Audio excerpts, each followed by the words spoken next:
Bom dia. Vamos então dar início ao webinar de hoje. Portanto, o tema do webinar de hoje, no webinar de hoje, vamos abordar o tema de e-commerce em tempo de crise. Fazia já algum tempo que não fazíamos na Alencastro.net um webinar. Achamos que este seria um momento em que, de facto, precisávamos trazer para o mercado algum do nosso conhecimento e partilhar algum do nosso conhecimento, pois, de facto, estamos a viver um momento único em que acreditamos que o e-commerce e o processo de digitalização é, de facto, um dos caminhos que as empresas terão que seguir durante os próximos tempos para exatamente conseguirem lidar com toda esta situação.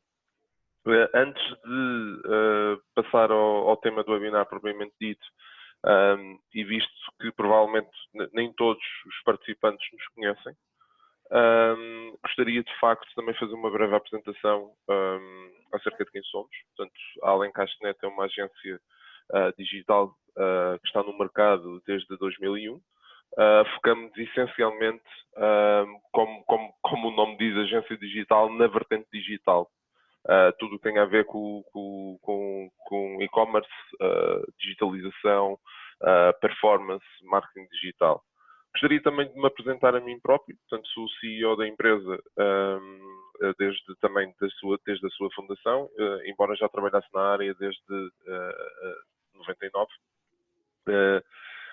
E já há mais de 20 anos que participo em projetos tanto nas áreas de IT, marketing digital, como web e e-commerce, tendo já participado em projetos tanto a nível da Europa, Portugal, Europa e América do Norte. Na realidade, hoje estou a fazer este webinar de Toronto, Canadá, onde também temos um escritório, sendo que o Pedro, que eu já vou passar, que vai ser o meu colega aqui e sócio também do grupo. Pedro, não sei se queres fazer a tua apresentação. Bom dia. Como podem ver, o meu nome é Pedro Urbano de Castro. Também estou nesta área mais ou menos ao mesmo tempo que o Ricardo, embora mais focado no lado da agência, no lado mais criativo. E já passei por um conjunto de agências nacionais e multinacionais e estamos agora nesta aventura na Alencastro.net, já desde há quase 2 anos neste momento. Há 2 anos. E pronto, vamos passar aqui então ao início do webinar. De referir que o Pedro está a transmitir, apesar de eu estar a transmitir a minha, ou seja, eu estou em Toronto, o Pedro de facto está em Lisboa, ou próximo de Lisboa. Então, também para quem não sabe como é que funciona o webinar, portanto, a sessão está a ser gravada. A apresentação vai ser disponibilizada, que é uma das perguntas muito comuns que me fazem, se a gravação e se este PowerPoint vai ser disponibilizado. De facto, sim, ao fim de alguns dias iremos contatar todas as pessoas com indicação de como podem obter tanto a apresentação como o vídeo. O webinar terá aproximadamente a duração de aproximadamente 1 hora. Às vezes também depende do volume de perguntas e respostas que possam fazer. Às vezes poderá se prolongar um pouquinho. E, como referido, haverá um período para perguntas e respostas, cerca de 10 a 15 minutos no final, onde poderão colocar as vossas questões.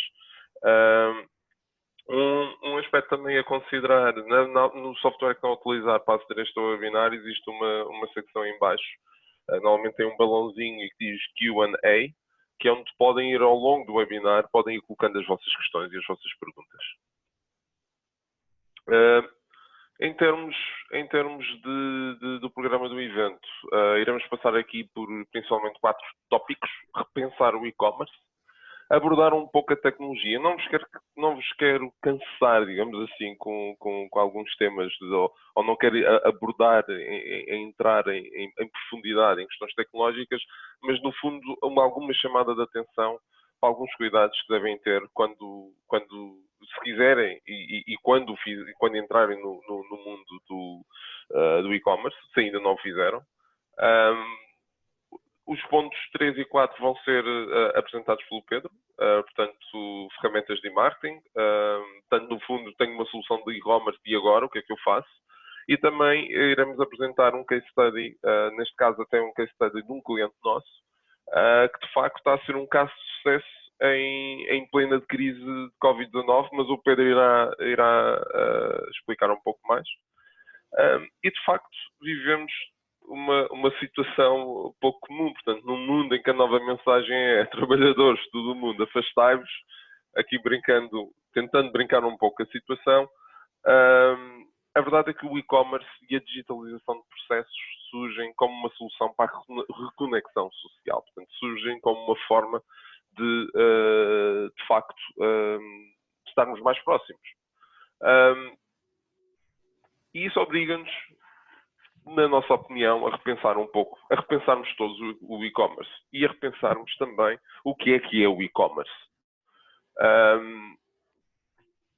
E já, obviamente, que toda a gente, à partida, sabe qual é a definição de e-commerce. Eu, normalmente, nas apresentações e nos webinars que faço, muitas vezes gosto de pôr a definição como um ponto de partida, embora tenha certeza que todos vocês já sabem o que é a definição de e-commerce. Portanto, é uma atividade, ou é o ato de comprar ou de vender produtos ou serviços através da internet.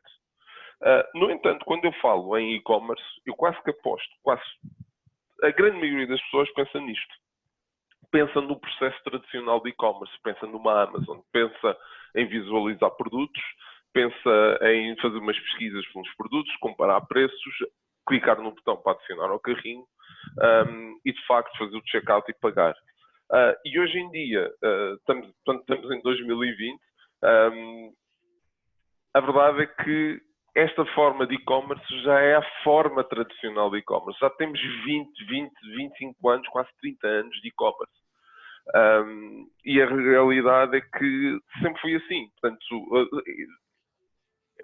esta forma de vender neste momento já se começa a integrar como uma forma tradicional de e-commerce, em que, inclusivamente, o processo, todo o seu workflow, acaba por estar muito limitado a este workflow que eu estou aqui a mostrar. Portanto, em que, de facto, eu procuro um produto, eu posso chegar a um site de uma empresa através de marketing digital ou não, eu encontro um produto, eu seleciono esse produto, eu adiciono esse produto ao carrinho, faço a compra, depois tenho todo o processo logístico, o tracking, a entrega, as devoluções, caso haja essa necessidade, cada vez mais. E, de facto, existe aqui a necessidade, e, no nosso entender, o e-commerce é muito mais do que apenas isto. Eu não estou a dizer que isto não deve ser um caminho a seguir. Para muitas empresas, claro que sim. No entanto, aquilo que nós queremos ir um pouco mais além. E queremos ir, no fundo, à digitalização dos nossos processos de negócio. Porque é de alguma forma fácil, se tivermos uma plataforma de e-commerce, se tivermos um armazém, estamos a vender o nosso produto, temos todos os nossos colegas nas mesmas instalações, temos os colegas no armazém, rapidamente resolvemos um problema, mas a verdade é que não é só o cliente neste momento que está em casa, em muitas das empresas também são os nossos colegas que estão em casa. E, portanto, daí a necessidade também de digitalização para otimizar processos e de facto, também pensarmos o nosso e-commerce, aquilo que nós fazemos, a nossa presença digital, como é que podemos fazer o e-commerce e repensarmos com criatividade. De facto, o que é a transformação digital? No fundo, é a utilização de tecnologia digital para resolver problemas. Portanto, ao fim e ao cabo, usar tecnologia para otimizar a nossa performance, para limitar o nosso contacto com o nosso cliente. Muitas das vezes não limitar o contacto físico, não limitar a proximidade. E no nosso entender, o e-commerce também passa por esse caminho. Portanto, passa por efetivamente integrar uma transformação digital na forma como fazemos e-commerce.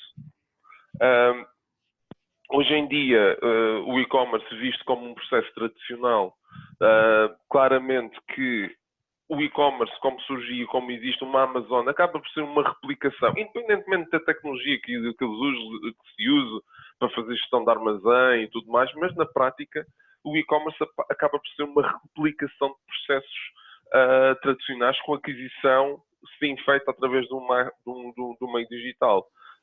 No entanto, se virmos o e-commerce do ponto de vista de e-business, ou passarmos de e-commerce a e-business, aí já teremos claramente a necessidade de inovar e de digitalizar os nossos processos, os nossos serviços. E, portanto, entendemos que o e-commerce, mais uma vez, é mais do que simplesmente adicionar um carrinho. E entendemos também que todas as empresas têm um potencial de se transformarem ou de implementarem e-commerce na sua organização. Seja uma empresa de produto, seja uma empresa de serviços, seja uma empresa que tem uma vertente B2C como uma vertente B2B. Acreditamos que existe esse potencial. E antes de sequer pensarmos nesse potencial, algo que temos que fazer é, de facto, perceber o nosso negócio, perceber o nosso produto e perceber o nosso serviço. E também conhecer os nossos clientes. Qual a sua tipologia? Quem é que eles são? São empresas maioritárias, são clientes maioritariamente B2B, são B2C. Eu vendo em ambos os canais. São clientes regionais, são nacionais, são internacionais. Que idade têm? Que facilidade têm de utilizar websites ou apps? E também conhecer o meu produto. Isto são perguntas que temos que fazer a nós próprios, que antes de sequer pensar em implementar uma estratégia de e-commerce ou até alterar a nossa estratégia de e-commerce. E, portanto, temos também que conhecer o nosso produto. O nosso produto pode ser enviado por correio ou por logístico. O meu serviço pode ser prestado à distância. Tenho um necessito de stock. No fundo, perceber e traçar um perfil do nosso produto e serviço de forma a que eu perceba como é que posso comercializar esse bem, ou esse produto, ou esse mesmo serviço. No caso dos serviços, algo que normalmente aconselho é que, de facto, devemos produtizar a nossa oferta. Um serviço, por vezes, principalmente quando se trata de um serviço com um elevado grau de personalização, na grande maioria das vezes, cada cliente é um caso, cada cliente é uma situação diferente e vamos prestar esse serviço de uma forma diferente para cada um desses clientes. Por exemplo, na nossa indústria, mesmo na área das agências digitais, nós não fazemos uma solução igual para todos os clientes. Seria impossível, todos os clientes são diferentes, todos têm características próprias, necessidades diferentes, são marcas diferentes, com targets diferentes. Mas a verdade é que, na nossa indústria, felizmente, a questão da distância acaba por ser um pouco limitadora na questão de construir uma relação, mas não é inibidora de negócio. Em certas áreas, acreditamos que existe a possibilidade de produtizar, digamos assim, a nossa oferta. E, nesse caso, o que é que devemos pensar? Devemos perceber claramente quais são os parâmetros do serviço que nós prestamos. Como é que prestamos esse serviço? O que é que fazemos nesse serviço? Quais são as regras desse negócio? Quando eu falo, se eu estiver a vender um serviço, como é que eu presto esse serviço ao meu cliente? Que regras é que eu imponho ao meu cliente? Ou normas? E depois pensar numa standardização. Ok, eu vou ter que criar um produto, ou 2, ou 3 tipologias de produto baseado em serviço, que vou poder, portanto, standardizar, que vou poder prestar ao meu cliente. E depois pensar, do ponto de vista de e-commerce, ou de plataforma digital, como é que eu vou prestar este serviço ao meu cliente. Eu mais à frente vou dar 2 ou 3 case studies que efetivamente põem estes conceitos, ou demonstram estes conceitos em funcionamento, para também perceberem um pouco mais onde é que eu quero chegar. E depois, outro aspecto também que temos que ter em conta é que, para irmos além do tradicional e-commerce, percebermos e adaptar as características do nosso produto e serviço ao nosso target. e às características do nosso serviço e dos nossos produtos. Um produtor de vinho, claramente, não vai vender o seu produto da mesma forma que uma engomadoria. No entanto, ambos têm o potencial de se digitalizarem e, de facto, fazerem e terem uma presença de e-commerce e fazerem transações online ou em plataformas digitais.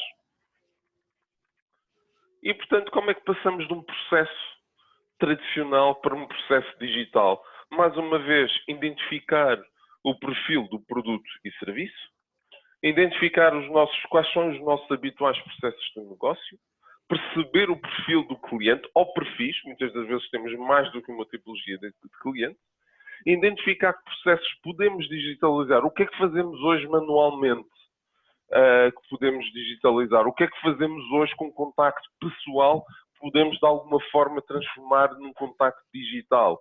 O que é que podemos, situações como, por exemplo, será que podemos automatizar o nosso processo logístico? Será que podemos automatizar o nosso processo de emissão de uma fatura? Será que podemos automatizar o nosso processo de envio ou prestação de um serviço sem que haja um contacto pessoal? Perceber também, com este processo de digitalização, quais são os novos processos. Quais são os novos processos que, obviamente, ou tipicamente estamos aqui a fazer alguma transformação, existirão novas formas de trabalhar. E depois, claramente, identificar ou desenvolver uma tecnologia que nos permita suportar estes novos processos. E aqui agora, em termos de case studies, vou falar alguns case studies que eu acho que são muito interessantes, que eu considero que é uma forma de e-commerce ou digitalização ou transação online. Neste caso, vou dar este primeiro exemplo. É um exemplo da Fnac Pick Up and Repair. Neste caso, até trata-se de um projeto que foi desenvolvido por nós. A história deste projeto é muito interessante, porque esta plataforma foi inicialmente desenvolvida para ser uma plataforma em que os clientes marcavam ou agendavam a sua reparação nas lojas da Fnac. No entanto, no decorrer desta situação toda com o Covid-19, o cliente contatou-nos e claramente disse-nos que pretendia, de facto, mudar a lógica para que, ao invés de ser uma recolha na loja, passaria a ser, de facto, um pick-up and repair em que o cliente não tinha que sair de casa. A título pessoal, também há aqui, este case study não é um case study nosso, mas é um excelente exemplo. Eu atualmente estou a residir, como eu referi no início, estou a residir em Toronto, onde abrimos um escritório o ano passado. E de facto, com esta questão toda, estou a trabalhar em casa, como muitos de vós, e houve a necessidade, porque eu não tenho muito jeito para cozinhar, e também além de não ter jeito, não tenho tempo, não tenho, com esta situação toda, não é só não ter tempo de ir ao supermercado, tempo até se tem, mas estão filas intermináveis, a pessoa quer comer. Portanto, o Chef's Plate é um serviço, lá está, que é um processo de digitalização de um conceito tradicional, em que, de facto, eu não tenho jeito para cozinhar, não tenho jeito para pensar em receitas, e, portanto, vou ao site destes senhores, digo que pratos é que eu quero comer, eles mandam-me, no fim e ao cabo, um kit para casa, que eu digo, que hoje apetece-me comer pasta com frango, abro o kit da pasta com frango e tenho lá todos os ingredientes para eu preparar, inclusivamente com uma receita a me explicar como é que eu faço a preparação. É quase como se fosse o IKEA das refeições.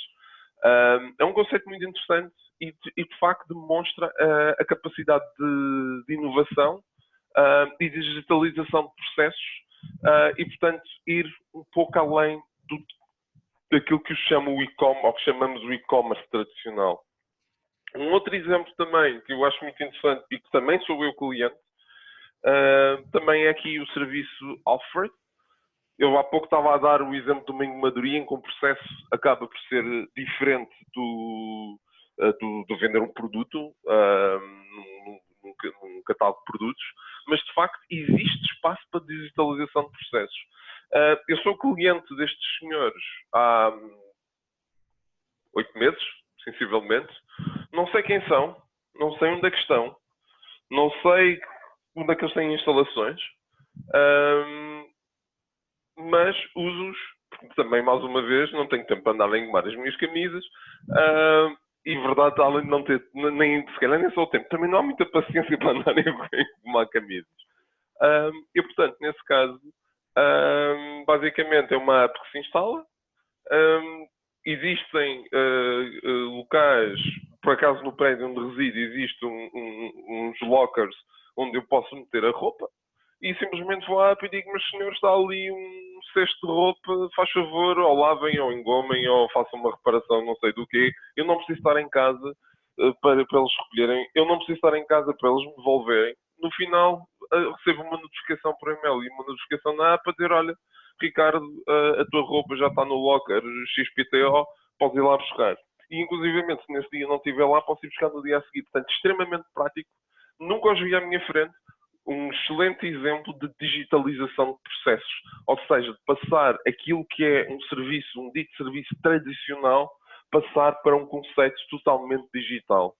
E, com esta questão toda do Covid-19, também há claramente a segurança para mim, enquanto consumidor deste serviço, como também para os funcionários desta empresa, que estão, de facto, mais protegidos, que não têm contacto com o seu cliente.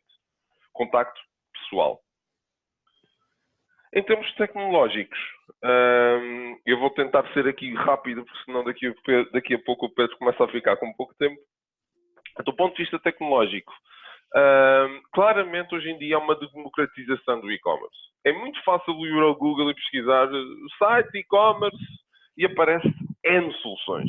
Algumas até com preços extremamente competitivos.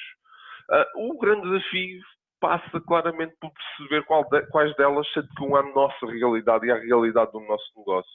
E, portanto, quando tiverem a escolher ou a pensar, avançar para uma estratégia de e-commerce, há aqui uma série de perguntas. Existem muito mais perguntas do que estas, mas estas eu diria são aquelas que vocês, e pela minha experiência de 20 anos nesta área, são perguntas que vocês têm que se fazer a si próprios, ou a fazer às vossas equipas, aos vossos diretores, aos vossos colaboradores. Eu necessito de suporte para B2B, eu necessito de suporte para B2C, necessito de suporte para múltiplos mercados, tenho que gerir múltiplas taxas de impostos, necessito de suporte para múltiplos canais, web, mobile, apps, até outros canais, quiosques, por exemplo. Tenho regras de negócio que requerem desenvolvimento ou configuração à medida. O meu negócio, ou o meu serviço, ou o produto que eu vou entregar tem características próprias? Ou o meu negócio tem características próprias que vão para além do e-commerce standards? Necessito de automatizar os meus processos? Tenho que fazer integração de clientes, encomendas, artigos, estoque, por aí adiante. Também preciso integrar com o meu ERP ou CRM, o meu software de faturação. Será que eu necessito isso? Será que não necessito? Será que consigo viver sem isso? O meu serviço pode ser prestado à distância ou não? Tenho ou necessito de estoque? No fundo, perceber e traçar um perfil do vosso produto e do vosso negócio. Perceber o que é que pode ser feito, perceber o que é que pode ser digitalizado. Em termos de escolha de plataforma, eu dou-vos aqui algumas guidelines. Basicamente, eu diria que quando estamos a falar de um e-commerce de pequena dimensão, existem milhentas opções que podemos escolher. Algumas delas até muito baratas. Mas tipicamente qual é a alimentação aqui? Quando se vê um e-commerce, alguém a dizer, tenho um e-commerce por 100 euros ao ano. Tipicamente estamos a falar de um e-commerce que está claramente vocacionado para uma empresa que vai vender, se calhar no máximo tem 50 ou 100 referências, no máximo vai vender se calhar 10, vai ter 10 encomendas, 5, 10, 15 encomendas por dia, e que consegue rapidamente com um processo manual gerir essa entrega ou esse processo de encomenda. Mas na grande maioria dos casos, pelo menos aquilo que é a nossa experiência, a grande maioria das empresas já procuram um e-commerce de média dimensão. Porquê? Porque tem tipicamente mais do que 100 referências, principalmente quando estamos a falar de produtos. Tem mais do que 100 referências, já existe alguma necessidade de gestão de stock, recebem mais do que 20 ou 30 encomendas diárias e, em alguns casos, até podem pretender uma gestão automatizada da encomenda. Nesses casos, já estamos a falar de plataformas um pouco mais robustas, por vezes com alguma adaptação ou não, ou com algum desenvolvimento à medida ou não. E depois, quando vamos falar aqui em já soluções de média e grande dimensão, tipicamente já estamos a falar de tanto B2C como B2B, mas estamos a falar de plataformas ou de empresas que já têm uma necessidade completamente diferente, principalmente quando entram na vertente do B2B, em que já existe claramente regras de diferentes, ou diferentes regras de negócio, muitas das vezes segmentadas por clientes. E, portanto, aí já vamos precisar de uma plataforma mais robusta. E aquelas soluções de que se fala, 100 euros por ano, já não resolvem. E, portanto, há que ter muita atenção. Eu já estou, nos 20 anos que já tenho nisto, e se calhar o Pedro tem a mesma experiência, algo que eu vejo é muitas das vezes quando tenho alguma reunião numa empresa dizerem que o e-commerce não funciona. E quando lhes perguntamos, mas o que é que vocês fizeram? E vamos ver de facto o que foi feito pelaquela empresa, percebemos que houve não só uma falha, no nosso entender, uma falha de posicionamento em termos de estratégia, como houve muitas das vezes uma grande falha do ponto de vista tecnológico. E, portanto, isto é um dos cuidados que também temos que ter quando queremos avançar para e-commerce. E, obviamente, o quarto patamar, já quando estamos a falar, por exemplo, uma solução tipo a da FNAC, tipo a do Chef's Plate ou daquela engomadoria, do Alfred, em que claramente a maioria das plataformas do mercado não resolvem esta questão, não resolvem ou não estão adaptadas ao nosso processo de e-commerce e, de facto, temos que ir para uma solução desenvolvida à medida para ficar integrada com os nossos processos e com a nossa solução. No entanto, eu não queria desmotivar e costumo dizer que o ótimo, isto é uma frase muito conhecida, o ótimo é inimigo do bom e estamos no meio de uma crise sem precedentes e, de facto, as empresas têm que se adaptar. Portanto, dentro do possível, eu acho que temos que pensar nesta questão da tecnologia, temos que pensar nos processos, temos que pensar como é que podemos digitalizar o nosso e-commerce, ou digitalizar a nossa experiência, ou digitalizar a prestação dos nossos serviços e a venda dos nossos bens, mas nesta fase também temos que ser eficientes e rápidos e ir para o mercado o mais rapidamente possível. Portanto, Ricardo, gostava só de deixar aqui uma nota, quer dizer, não querendo aqui voltar atrás, mas uma consideração a ter também na escolha tecnológica é que muitas vezes quando pensamos e-commerce pensamos apenas no nosso site, na nossa plataforma de vendas. Cada vez mais o processo de e-commerce é um processo multicanal. Ou seja, podemos ter a nossa própria plataforma, mas também ter os nossos produtos à venda em marketplaces, como no Amazon, no Dota em Portugal. E quando entramos nesse patamar, também convém que a nossa plataforma esteja suficientemente versátil e seja suficientemente flexível para conseguir gerir múltiplos canais sem que os estoques ou os preços diferenciados de cada um deles estejam a entrar em conflito uns com os outros. Exato, e até os próprios comparadores, além dos marketplaces, as suas próprias ferramentas, como por exemplo o quanto custa. Portanto, lá está, a tecnologia tem que estar preparada para evitar fazermos tudo de uma forma manual, porque senão é impossível. Obrigado, Pedro. Já vou mesmo terminar, que é para ainda te dar aqui algum tempo. Próximos passos. E agora, portanto, quais são os próximos passos que eu devo tomar? Definir objetivos claros e concretos, definir os processos de e-commerce, implementação e otimização. Isto vai ser... nós, neste momento, estamos a sentir, como agência, muitas empresas a nos baterem à porta à procura de soluções de e-commerce. Aquilo que estamos a sentir, o Pedro também tens, por favor, intervém, que tens lidado mais com essa realidade do que eu, pelo menos em Portugal. Mas aquilo que eu noto é que, ou pelo menos a sensibilidade que estamos a ter é que, de facto, há um interesse, de facto, há uma vontade. As pessoas, os decisores estão a avançar para o e-commerce, mas muitas das vezes ou seja, estão a fazê-lo bem, começar devagar, sem investimentos loucos, mas também começar bem. Também não avançar para um investimento que não faça sentido só simplesmente para estar presente e para dizer que tem um e-commerce. Portanto, quando fazê-lo bem, mas também fazê-lo de uma forma que seja rápida e eficiente. Eu sei que recentemente tivemos aqui uma situação de um projeto muito específico, mas a verdade é que, Pedro, conseguimos praticamente finalizar um site e-commerce em qualquer coisa como uma semana e pouco, se não estou em erro, correto? Sim. É uma situação um bocadinho de emergência, enfim, com o estado de emergência que estamos todos a viver agora. E como disseste, o ótimo é inimigo do bom. Neste momento a solução ainda não é perfeita, mas o facto é que numa semana este cliente em particular já começou a efetuar vendas online e recuperar algum rendimento. Ok. Neste momento, Pedro, vou passar para ti. Ok. Então, partilhar aqui o meu ecrã.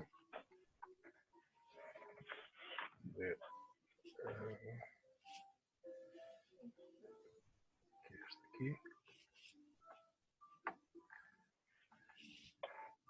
Já estamos a ver. Okay.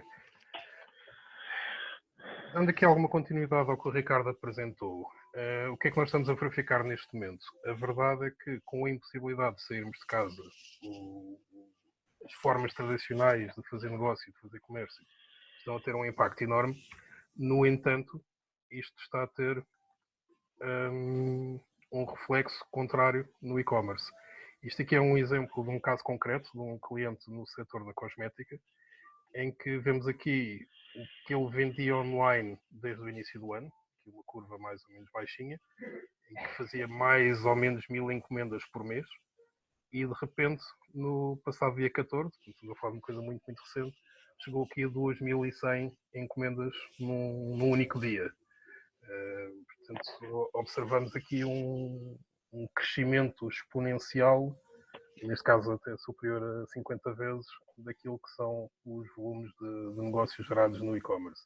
Portanto, realmente este é o momento em que isto está a mexer, talvez por falta de alternativas, mas não há nada como a falta de alternativas para nos fazer caminhar num determinado sentido e fazê-lo bem. Ou seja, pegando naquilo que o Ricardo apresentou, vamos imaginar que já temos a solução montada de e-commerce, e agora? Ou seja, o facto de termos uma loja disponível online ou um serviço disponível online não significa necessariamente que as pessoas saibam que nós existimos e que comecem a bater-nos à porta. É a mesma coisa que podemos abrir uma loja no tempo pré-Covid. Se for numa rua onde não passa ninguém e não fizermos nenhuma comunicação, essa loja nunca terá pessoas. Como é que fazemos com que entrem clientes? Eu quero começar já com uma má notícia. Ou seja, aqui não vai haver retorno se não houver investimento. Aquela loja que eu estava a referir, que fica num beco sem saída, onde não passa ninguém, só terá sucesso se pelo menos distribuir uns flyers ali na zona, se comunicar às pessoas que existem, portanto, investindo um bocadinho em comunicação para trazer clientes à sua loja. Apesar desta má notícia, há uma boa notícia. É que, na verdade, não é preciso gastar uma fortuna e hoje em dia existem soluções que nos permitem atingir resultados de uma forma rápida e eficiente, sem precisar de um investimento que seja louco e desproporcionado. O que é que precisamos de fazer antes de mais? Antes de tudo é, e fazendo a ponto que o Ricardo estava a dizer, definir uma estratégia com objetivos claros e concretos, ou seja, perceber qual é o nosso mercado. Eu vou comunicar o meu negócio, que até pode ser, sei lá, uma pequena mercearia, uma loja de bairro, tem um impacto apenas aqui no bairro, ou muitos restaurantes, por exemplo, neste momento estão a fazer takeaway através do canal online, mas com um impacto apenas local. Qual é o impacto? Será que eu tenho um impacto nacional, espaço europeu, internacional, etc. E, sobretudo, há aqui umas contas muito, muito importantes de fazer, que é perceber o que é que eu ganho em cada venda, qual é a minha margem, o que é que eu preciso de vender, e depois perceber, a partir daí, qual é o orçamento que eu posso investir na comunicação digital para trazer retorno. Ou seja, conseguirmos quantificar e mensurar para termos aqui métricas muito concretas para saber a partir de quando é que eu posso considerar as minhas ações um sucesso. Uma coisa importante também de perceber é o Customer Journey ou o consumidor aqui na era digital. Nós há uns anos trabalhámos aqui uma série de coisas para o Intermarché e há aqui 5 momentos que são importantes para trazer o consumidor à nossa loja online e para manter o relacionamento.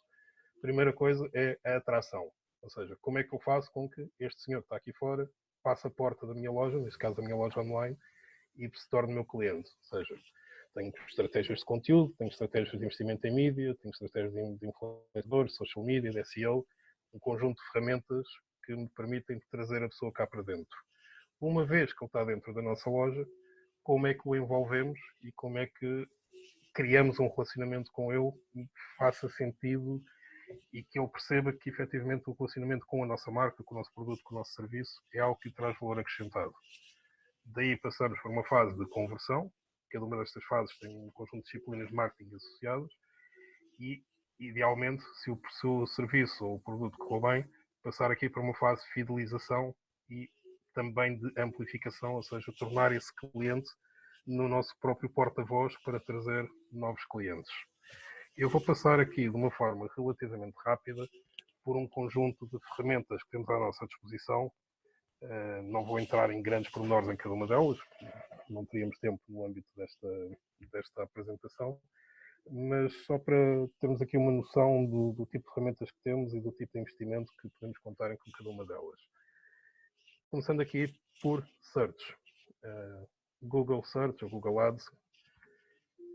Há aqui várias formas de utilizar isto. Ou seja, a nossa visão também tradicional do Google, dos AdWords, é, no fundo, comprarmos aqui algum conjunto de expressões que achemos que são aquelas que os consumidores procuram para chegar ao nosso serviço. Aqui, por exemplo, o Takeaway Complete vai dar um anúncio para um serviço de entregas ao domicílio, que faz todo o sentido, mas também, no caso de termos produtos, podemos usar as ferramentas do Google para vender de imediato o nosso produto ou para destacar o nosso produto no Google Shopping, que é uma ferramenta que tem tido um cada vez maior sucesso na geração de venda e na sua conversão. Em termos de funcionalidades, vantagens e desvantagens de Google, de Search, de Ads em Search, o que é que podemos considerar?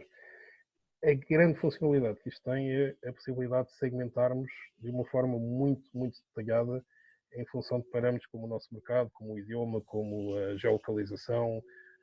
Estamos a segmentar para telemóvel ou para desktop e há a possibilidade de depois fazermos remarketing. Portanto, o que é que isto permite? Alinhar de uma forma muito, muito clara e muito, muito relevante o anúncio com a pesquisa que o cliente está a fazer, ou seja, conseguimos dar uma resposta concreta, imediata e muito alinhada com aquilo que o cliente precisa neste momento. Podemos aparecer de imediato com o preço, também ter logo os ratings e o link para fazer a compra, o que faz com que este método tenha um elevado potencial de conversão. Qual é que poderá ser a desvantagem? O custo por clique pode ser algo muito variável, dependendo dos termos que estamos a trabalhar e do volume de pesquisa de cada um desses termos e, sobretudo, do nível de concorrência que cada um desses termos tem num determinado momento. Lembro-me num workshop que fizemos já no ano passado no Porto, tínhamos lá uma pessoa que trabalhava no setor das chaves e que fazia aquele serviço de emergência para ir abrir portas. E naquele caso a concorrência online é tão forte que o custo por clique já estava qualquer coisa como na casa dos 50 euros. Ou seja, é algo que, se a concorrência for muito forte, se pode eventualmente tornar caro e difícil de ser uma boa opção quando temos um baixo valor ou uma pouca margem de lucro no nosso serviço, na nossa oferta. E também, para levar isto ao limite e usar mesmo muito bem, já requer algum tipo de conhecimentos bastante avançados para fazer uma correta utilização. Redes sociais. As redes sociais têm aqui uma vantagem muito clara em relação ao e-commerce. O processo de compra é um processo muito visual e, portanto, um canal como o Instagram, que é um canal eminentemente visual, acaba por dar aqui uma grande força à imagem que nós queremos transmitir e ainda por cima temos a capacidade de tornar o conteúdo shoppable, ou seja, conseguimos fazer com que, ao ver o nosso produto, imediatamente esteja disponível o preço e o link para a compra. Okay? Se virmos aqui o Facebook e voltamos a entrar aqui no domínio das boas notícias, também estando no lado da imagem, se há uns anos atrás era preciso termos serviços altamente profissionais e especializados para criar boas imagens e bons filmes e boas fotografias, a verdade é que, obviamente, continua a fazer diferença ter um serviço profissional, mas para muitas situações um bom telemóvel já nos permite ter fotografias com uma qualidade muito aceitável, isto tanto do ponto de vista da fotografia como do ponto de vista do vídeo.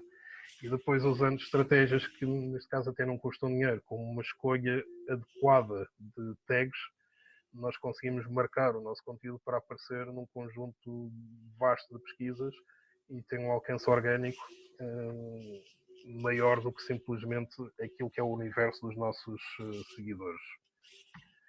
Em termos aqui de vantagens e desvantagens desta opção de redes sociais, temos uma possibilidade, se usarmos isto como mídia, ou seja, como pagamento para fazer sponsor posts e anúncios, temos uma possibilidade também muito fina de segmentação, temos a possibilidade também de fazer remarketing e com um investimento relativamente baixo conseguimos atingir um número muito elevado de potenciais clientes. Ou seja, em termos de trabalho de notoriedade, quando precisamos divulgar a nossa marca ou lançar um serviço novo ou comunicar que, lá está, se tivermos um restaurante, agora obviamente não podemos servir cá dentro, mas temos um serviço de takeaway que importa comunicar para muita gente, é um ótimo canal para conseguir chegar rapidamente a esse grande número de pessoas. E com um custo que hoje em dia ainda é relativamente baixo, sobretudo quando comparado com outros canais. Em termos de conversão, acaba por ter uma conversão direta menos forte do que, por exemplo, o Search. E também, quando queremos configurar em detalhe para e-commerce, também requer aqui algum conhecimento mais avançado. Uma coisa que temos vindo a utilizar cada vez mais, que deve ser usado com moderação, mas quando é bem usado tem realmente efeitos muito, muito positivos, é o remarketing. E que é o remarketing? Todos nós já passámos por aquela experiência de fizemos uma pesquisa para um determinado tema ou visitámos um determinado site e de repente o nosso Facebook ou qualquer site que vamos está cheio de anúncios sobre esse tema e sobre aquilo que nós vimos. Portanto, o visitante vai ao nosso site e depois, porque fez uma ação ou porque não fez alguma ação, com a possibilidade das cookies, nós disparamos anúncios especificamente para essa pessoa. É uma coisa que é uma tecnologia que usamos muito, por exemplo, usávamos, tínhamos aqui um conjunto grande de clientes no setor da hotelaria, que neste momento talvez tenha sido o setor que primeiramente e de forma mais forte foi atingido por esta crise, e vamos ver se não será o último a levantar-se, mas um dos nossos objetivos no setor da hotelaria sempre foi conseguir desviar tráfego do Booking para trazer para o site próprio e conseguir a reserva em site próprio em vez de ser no Booking. O Booking sendo fantástico, é fantástico com um custo de 15%, portanto cada reserva conseguimos trazer para o nosso site. 15%, Pedro, desculpa interromper, 15% estás a ser amigo, porque eu sei de clientes nossos que pagam mais do que 20% de comissão no Booking, portanto trazer uma reserva direta é uma grande vitória. Exato. O que é que nós fazemos aqui? Um cliente que iniciou um processo de reserva, mas que por alguma razão não concluiu, muitas vezes essa não conclusão não significa que tenha mudado de ideias, significa que o processo foi interrompido. Porque tocou o telefone, porque o chefe entrou na sala, tocou o miúdo, começou a chorar. O que, aliás, neste momento, nesta fase da nossa vida, é um cenário muito, muito extremo. E pronto, como estamos aqui na internet, num mundo de rapidez e de instantaneidade, quando uma ação é interrompida, às vezes aquilo passa e nunca mais nos lembramos.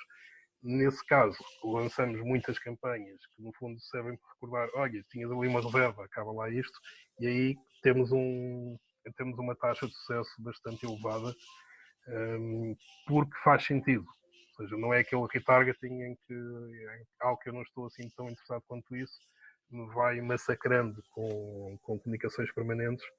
Quando é bem utilizado, é algo que é extremamente eficaz. O que é que isto permite? Criar diferentes pontos de contacto da forma como o utilizador interage com o nosso conteúdo, com o nosso website, e podemos definir o target de uma forma muito bem segmentada. Permite recuperar potenciais clientes e também permite fazer cross-selling de um cliente que até já tenha visto alguma coisa nossa, mas que podemos comunicar algo complementar. Okay? Isto aqui, sim, também requer conhecimentos avançados para uma correta configuração,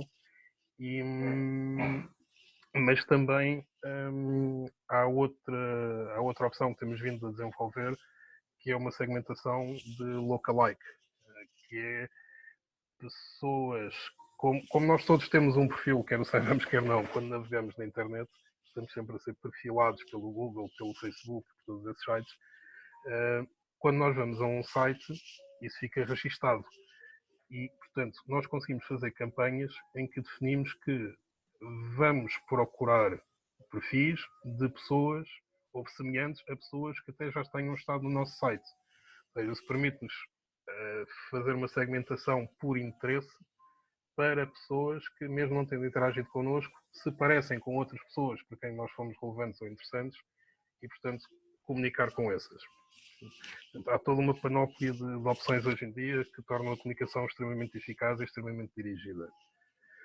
Uma outra forma de comunicar, e que é das minhas favoritas, eu sou um grande adepto ainda do email marketing, é precisamente usarmos o e-mail. O e-mail, porquê?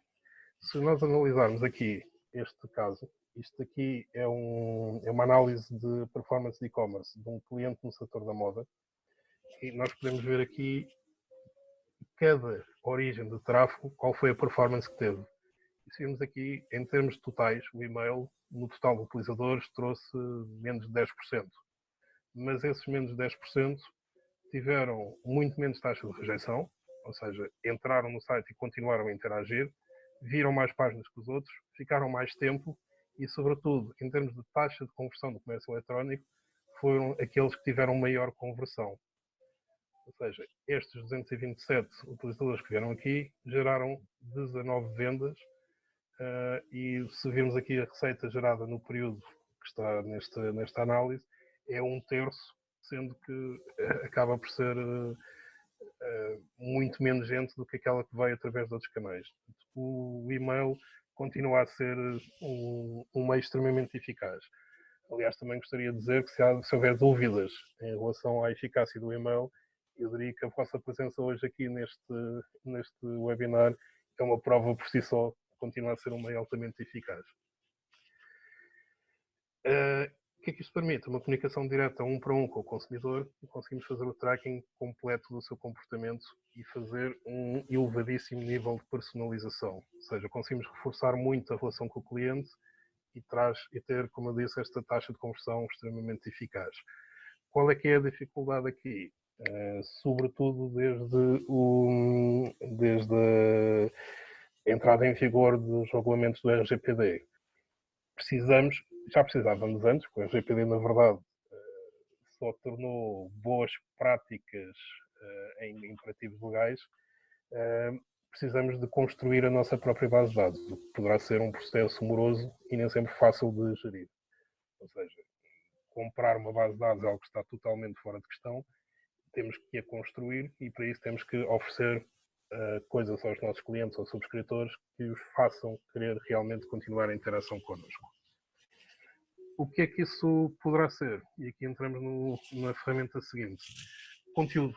Na maior parte das vezes, basta pensarmos em conteúdo que seja efetivamente útil e relevante para os nossos subscritores e clientes para realmente criarmos uma interação com eles. Nós trabalhamos macro, por exemplo, e aqui estão 2 ou 3 exemplos de conteúdos que foram publicados. Este primeiro foi feito agora muito rapidamente como resposta à situação de crise. A macro dirige-se sobretudo ao canal Horeca, ou seja, hotéis, restaurantes, cafés, e temos aqui um conteúdo que está na MUS para esse público-alvo, ou seja, um plano de ação, como adaptar o restaurante para esta nova realidade, como fazer takeaways, como fazer entregas, com dicas também de como tirar fotos apelativas de comida para conseguir maximizar essa comunicação. Ou um outro exemplo um bocadinho mais antigo, já há uns meses, tem a ver com e o impacto que determinadas alterações legais têm no negócio, nós aqui estamos a posicionar-nos como especialistas e por este conteúdo estamos a apoiar, estamos a ser relevantes e a ajudar de facto o nosso cliente naquilo que é o seu negócio. Portanto, estamos a criar, em termos de funcionalidades, conteúdo que é encontrável por pesquisas, por clientes e potenciais clientes, e estamos a falar de conteúdos cujo tempo de vida depois é potencialmente infinito e cria um grande envolvimento e também nos permite entrar em níveis de detalhe, de explicação e de apresentação dos nossos serviços que muitas vezes seriam impossíveis de outra forma. Qual é que é a questão disto? Leva tempo, temos que produzir conteúdos, isso implica investimento de tempo e às vezes algum dinheiro, e é uma estratégia de mais longo prazo, ou seja, poderá não ter resultados imediatos. Isso leva-me ao passo seguinte, que é Keyword Research e SEO, ou seja, otimização para motores de busca. Conseguimos perceber quais são as palavras-chave que são relevantes para o nosso mercado-alvo e construirmos os conteúdos do site de modo a conseguir capturar a batalha do search. Isto, na prática, significa que conseguimos ter respostas concretas para cada caso, para cada pesquisa específica do nosso cliente, através de posicionamento orgânico, ou seja, um trabalho de SEO bem feito significa que a lead chega até nós sem ter um custo específico da sua aquisição, e a verdade é que quanto mais sucesso temos no SEO, mais o nosso ranking no Google cresce, mas acaba por ser um sistema que se autoalimenta em termos de resultados. Mais uma vez, é uma estratégia de médio e longo prazo, e aqui claramente uma estratégia de SEO é algo que tem que ser pensado no mínimo a 6 meses, porque antes disso não vai produzir resultados visíveis e imediatos. Portanto, como já estamos a chegar aqui ao fim, vou passar rapidamente para um caso prático que o Ricardo estava a mencionar há pouco, que é de um cliente nosso que neste momento está a aproveitar de uma forma muito interessante e bastante eficaz este momento especial que estamos a viver. Nós aqui utilizamos das várias coisas que eu falei há pouco, sobretudo social media, retargeting e content. E atenção, Pedro, se me permites, digamos que existe também toda a componente de estratégia nós simplesmente não pegamos, obviamente, em diferentes meios de comunicação e juntamos todos ali num cesto e cá vai disto. Sim, claro. Portanto, há também todo o pensar estratégico, perceber o produto e que canais é que se adaptam à divulgação desse mesmo produto. No caso concreto, estamos a falar de uma empresa que produz decks, ou seja, produz em material compósito decks para jardins, para esplanadas, etc. Que, como podem calcular, neste momento é um negócio que, enfim, não está totalmente parado, não está exatamente nos seus melhores dias. E havia aqui um projeto de usar, no fundo, a capacidade fabril para criar um outro produto que são hortas urbanas. Trata-se de uma horta urbana que tem um conjunto de características sofisticadas. Aquilo tem painéis solares que regulam a irrigação das plantas, é um conjunto de caixas que tem material de compostagem por baixo, apanha água das chuvas. Bem, na prática é algo em que temos lá as plantinhas ou as sementes e aquilo depois faz o trabalho todo e permite que na varanda tenhamos toda uma produção agrícola, desde favas a alface, da couves, passando por tudo o resto. Okay? Ou seja, não deixa de ser um produto que, não tendo sido pensado originalmente para este momento, se adequa especialmente a este momento, porque na prática permite-nos ter uma horta na nossa varanda. E como o Ricardo há pouco estava a dizer, elimina aquela necessidade de ir ao supermercado para tratar dos frescos, numa altura em que ir ao supermercado é quase correr um risco de vida. Okay? O que é que foi feito aqui? Criação de presença em redes sociais, Facebook e Instagram, e uma comunicação com sponsored posts e social ads. Ou seja, os posts são sponsorizados para aumentar o público. Estamos a falar de uma marca que foi lançada, esta marca específica, criada uma marca específica, a Seagarden, para este produto, e que foi lançada agora recentemente. Quando digo recentemente, estamos a falar há uma semana. E, portanto, o facto de termos aqui o Sponsored Post permite-nos atingir de forma imediata um conjunto vasto de pessoas.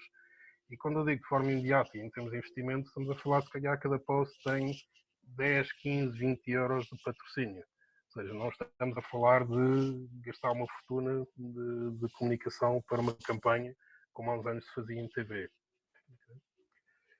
Também temos aqui campanha de retargeting, ou seja, anúncios no carrossel do Facebook e no Instagram e nas Stories para quem visitou o site e não preencheu aqui o formulário de Saiba Mais.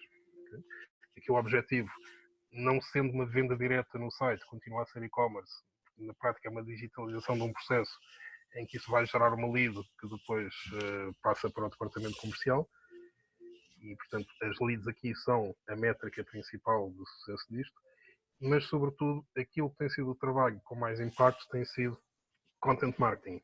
Neste caso, como? Através de uma parceria com uma blogger, Cultivos da Caseira, que tem já um público muito fiel, especificamente para esta área das hortas urbanas, em que se fez 2 filmes com ela e também se fez um acordo com ela para sponsorizar de alguma forma aqui um passatempo que nos levou a uma construção de uma base de dados, ou que nos está a levar a uma construção de uma base de dados de e-mail para futuros contactos. Eu tenho aqui o exemplo do vídeo, mas que depois poderão ver na apresentação, que agora não temos já tempo para o ver.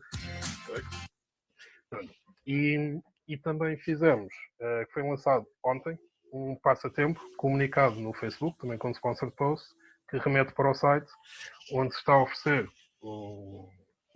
uma Seagarden, neste caso portanto, uma oferta de produto, e obviamente o que nós estamos a fazer também é recolher os dados de potenciais clientes para depois podermos criar a tal base de dados para e-mail marketing.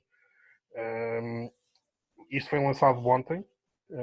Durante a madrugada tivemos 80 participações neste passatempo. Portanto, a nossa expectativa aqui é que, como isto vai durar ainda uns 15 dias, é de chegar a umas largas, talvez aqui alguns largos milhares de participações.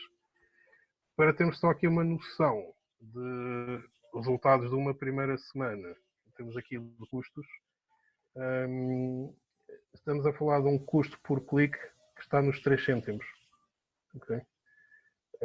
Sendo que gerou aqui 5.000 interações diretas e que nos permite também, de uma forma muito detalhada, passarmos a ter uma perfilagem muito exata, não só qual é o género do nosso cliente, qual é que é a sua segmentação etária, estamos aqui com uma maior porcentagem nos 35-44, e também em que zonas é que estamos a ter mais alcance, em que as pessoas é que estão a interagir mais.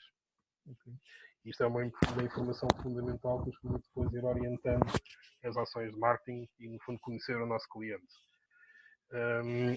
Em termos de geração de leads, aqui numa semana foram geradas 40 leads diretas no site, sendo que, para além disso, foram geradas muitíssimo mais através dos posts do Facebook com perguntas diretas, em que também, através do Messenger, que estão a ser processadas pela equipa comercial. Portanto, na verdade, estamos a falar aqui de um investimento que foi razoavelmente baixo, em que numa semana gerou 40 leads e subscrições, ou seja, na prática temos um custo por lead abaixo dos 6 euros, num produto em que a margem de cada venda, na verdade, é superior a 100.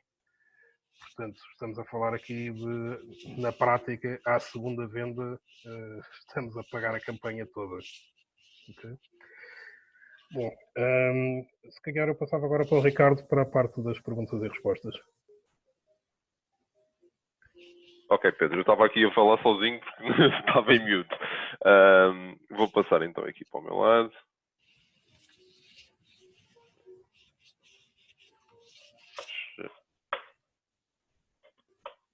Portanto, ok.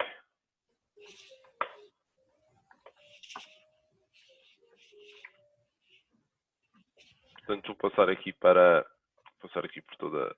Antes de passar às perguntas e respostas propriamente ditas, gostaria de referir que a gravação do webinar será disponibilizada nas nossas redes sociais nos próximos 3 a 4 dias. Agora temos o fim de semana pelo meio, embora seja um fim de semana para ficar em casa. Mas pronto, a partir de segunda, terça-feira contamos disponibilizar a gravação nas nossas redes sociais. Em termos de perguntas e respostas, deixa-me cá ver, Pedro, o que é que temos aqui de perguntas. Não sei se há aqui algumas perguntas. Sim, temos aqui duas. Queres começar pela primeira? Se calhar a primeira, estás mais tu, estás tu mais Pois, habilitado a responder. eu tenho aqui uma pergunta do César Santos, como é que avalia o nosso trabalho na Gradiva?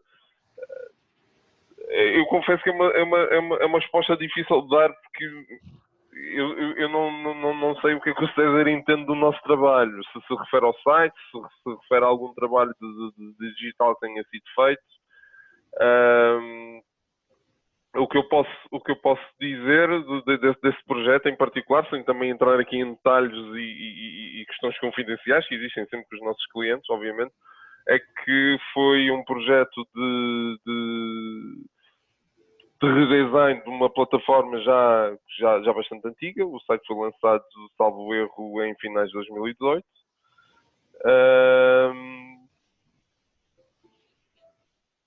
Foi implementada uma estratégia da SEO para que, de facto, quando as pessoas pesquisam pelos autores representados pela Gradiva, rapidamente o site da Gradiva apareça nos primeiros lugares.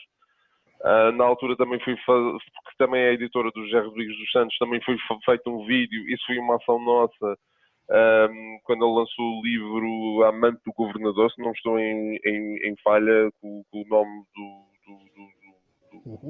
do livro, em que apareceu um vídeo que se tornou viral, em que ele estava a falar mandarim. Isso também foi feito, também foi uma ação desenvolvida pela nossa equipa. Eu não sei se o César quiser me pôr mais alguma questão aqui, esteja à vontade. Eu a seguir tenho aqui mais uma pergunta, Pedro, que se calhar esta eu também respondia eu. Aliás, respondíamos um pouco os dois, porque eu sei que em RGPD se calhar estou um pouco mais à vontade, mas também em email marketing também estás mais à vontade do que eu.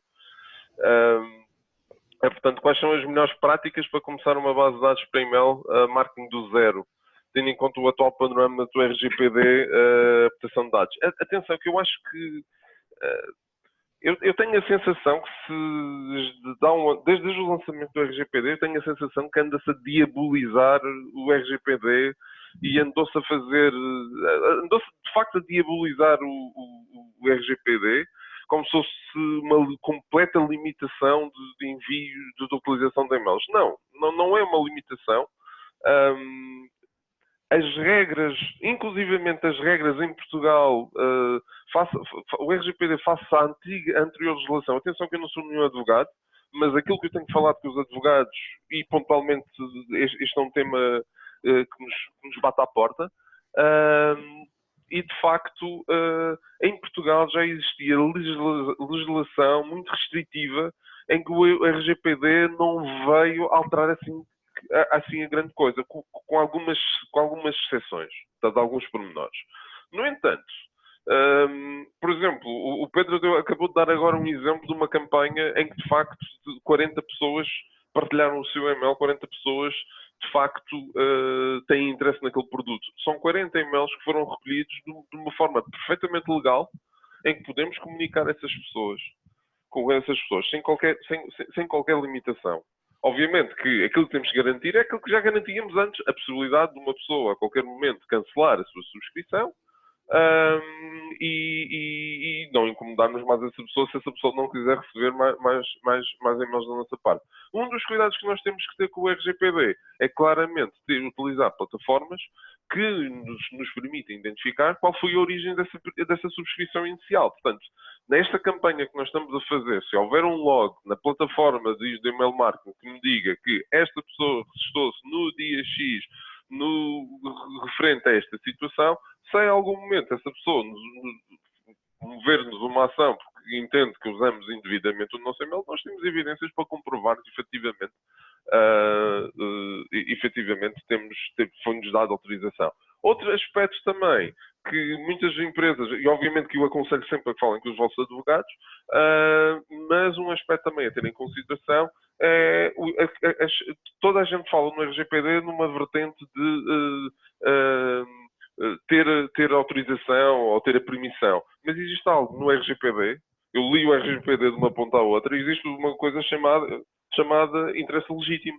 E, portanto, se nós temos uma base de dados de clientes nossos ou de entidades com quem já lidamos enquanto numa relação fornecedor-cliente, nós também podemos alegar interesse legítimo para mandar essa comunicação a essas pessoas. E é tudo perfeitamente legal. Temos a perceber se, do ponto de vista legal, se ainda podemos entender que essa pessoa ainda mantém uma relação comercial connosco. Eu posso dar um caso prático que aconteceu connosco, no caso da hotelaria. Há pouco o Pedro deu um exemplo da hotelaria, este também se tratou com a hotelaria, em que os próprios, estamos a falar de um grande grupo hoteleiro, com a sua equipa jurídica, concluiu que era legal um hotel enviar uma comunicação para um cliente que já esteve hospedado até 24 meses após o check-out.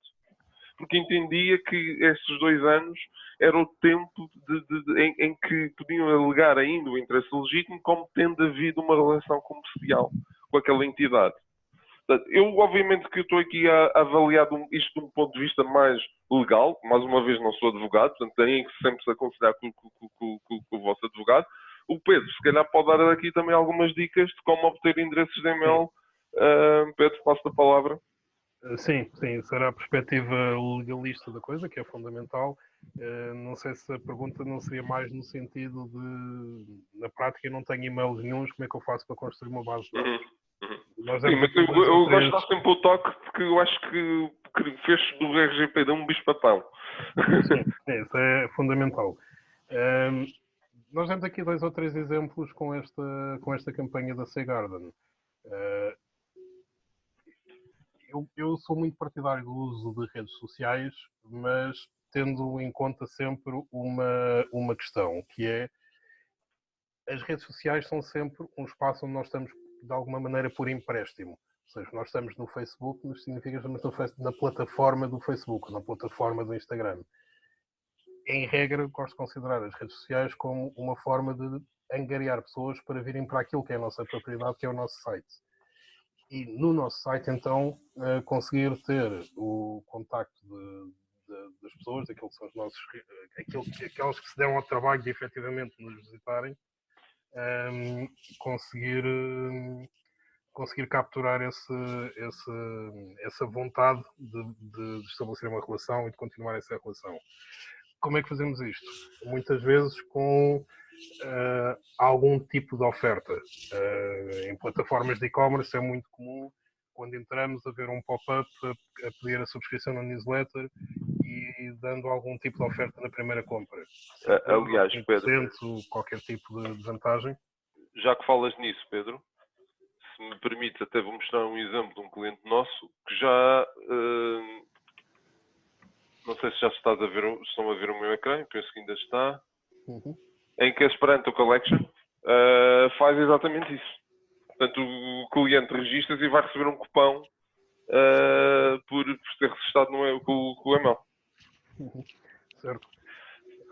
Há pouco estavas a falar que isto gerou 40 contactos. Na verdade, isto gerou mais de 40 contactos. Ou seja, tivemos 40 preenchimentos do formulário de contacto, que são um interesse comercial direto, mas também tivemos 80 subscrições da newsletter.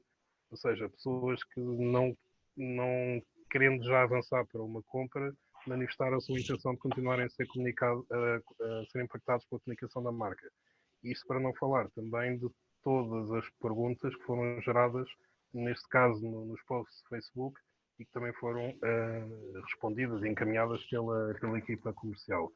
Portanto, eu diria que aqui a estratégia para conseguir angariar e-mails passa pela capacidade de oferecermos conteúdo relevante ao nosso utilizador.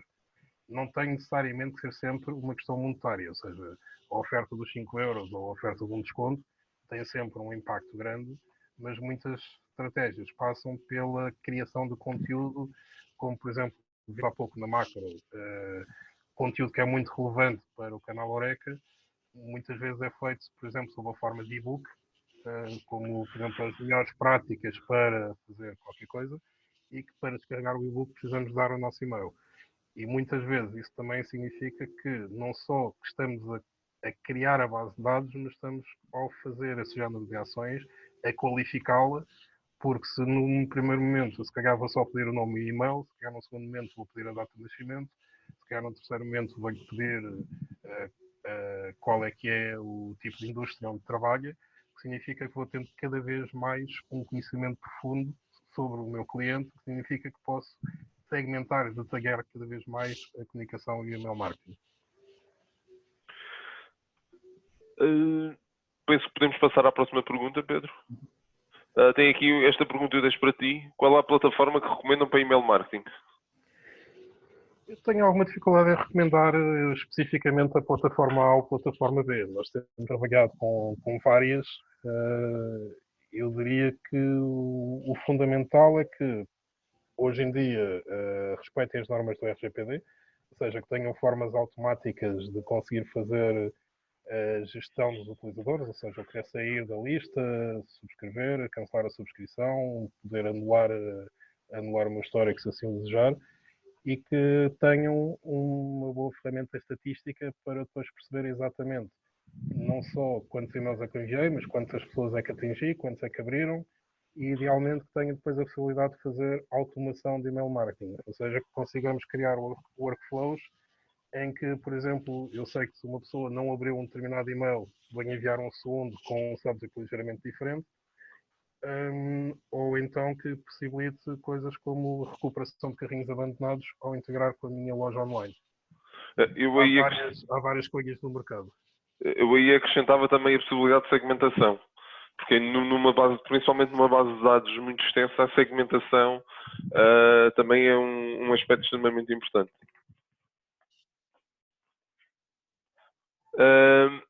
Temos aqui uma pergunta do Vasco que diz: na marca, portanto, uma marca que já existe um brand awareness elevado em PT, mas grande desafio é entrar no mercado internacional através de e-commerce. Se tivéssemos que escolher 3 ferramentas de marketing digital, quais recomendariam? Seriam as mesmas para os diferentes países da União Europeia?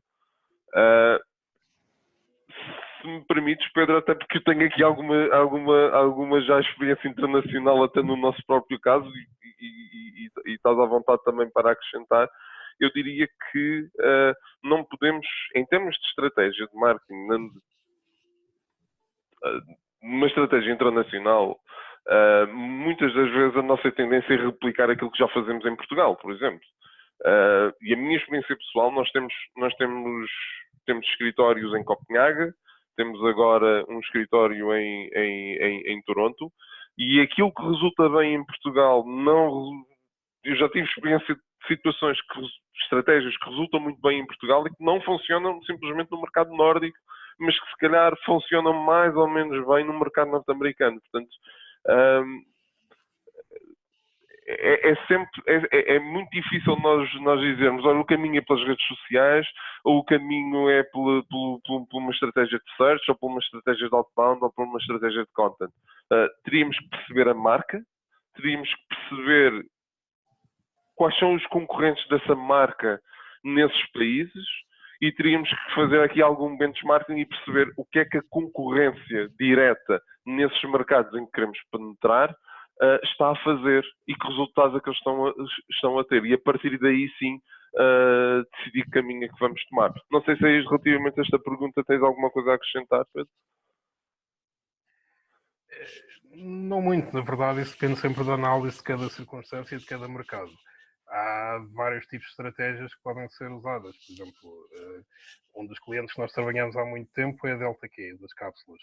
E felizmente temos tido a oportunidade de crescer em conjunto com esse cliente. Ou seja, quando começámos a trabalhar com eles era para o mercado nacional e ultimamente temos tido a oportunidade, felizmente, de fazer campanhas para a França, para o Brasil, para a Suíça, para Angola, para a Espanha, para os vários mercados onde eles entretanto se expandiram. E tem havido estratégias diferentes. Por exemplo, uma forma de obter notoriedade rápida num país onde não somos muito conhecidos, muitas vezes é associar-nos a alguma personalidade local. Por exemplo, no caso da Delta Q para Angola, foi feita uma série especial de um café com o Anselmo Ralph. É uma forma rápida de, no fundo, cavalgarmos a popularidade de uma pessoa em particular e associarmos a nossa marca, no fundo, acelerarmos aí um processo. Agora, isto é uma solução que em muitos casos pode ser Inviável. difícil de escolher a pessoa certa e pode ser muito cara de implementar. Depende também, lá está, do produto em si, do mercado-alvo que esse produto vai ter e também do retorno esperado que justifica o investimento que poderemos ter em campanhas. Eu responderia, não sei se concordas, já estamos quase 20 minutos acima de uma hora de webinar. Tenho aqui duas perguntas só para finalizar. Portanto, Reinaldo, podem falar um pouco da ferramenta Google Trends. Eu aqui posso responder eu, Pedro. Portanto, o Google Trends é uma ferramenta que nos permite perceber, no fundo, o que é que está trending, portanto, o que é que está na berra em termos de pesquisas. E ele permite-nos fazer uma análise por mercado. Eu posso perceber que, por exemplo, estas hortas, que não, o produto da Seagarden, eu podia fazer pesquisas relacionadas com este produto e perceber qual era o trend ou qual eram as tendências daquelas pesquisas nos mais diversos mercados ou até a nível mundial. Portanto, é uma ferramenta que nos permite ter uma ideia do que é que está a acontecer em termos de pesquisas e, inclusivamente, pesquisar, comparar termos. Se existem mais pesquisas por um determinado termo, comparativamente a um termo semelhante, e perceber onde é que há mais concorrência em termos de volume de pesquisa. A outra questão... Sem entrar... Deixa-me só dar aqui uma chega. Sem entrar em grandes detalhes técnicos, o Google Trends é uma ferramenta muito poderosa, no entanto tem aqui uma limitação, que é só conseguimos ter resultados fiáveis para termos com os quais existe elevado volume de pesquisa. Exato. E muitas vezes quando fazemos pesquisas para Portugal, em muitas situações não há volume suficiente para apresentar trends que consigamos acionar, ou seja, que nos dê informação que possamos trabalhar. Eu gosto sempre de complementar a informação do Google Trends com as pesquisas no próprio AdWords. Ou seja, usar, no fundo, o Keyword Planner do AdWords, porque aí ele já nos dá informação muito mais detalhada, não só em termos de volume de pesquisas, mas até nos dá imediatamente uma ideia do tipo de investimento que seria necessário para determinadas palavras, numa perspectiva não só de sites pago, mas que acaba por nos conseguir orientar em esforços de SEO. E por fim, Pedro, temos aqui será a última mesmo, portanto, como divulgar um investimento inicial em ferramentas como calcular um investimento inicial em ferramentas de marketing digital. Portanto, como calcular um investimento, ou o budget, no fundo.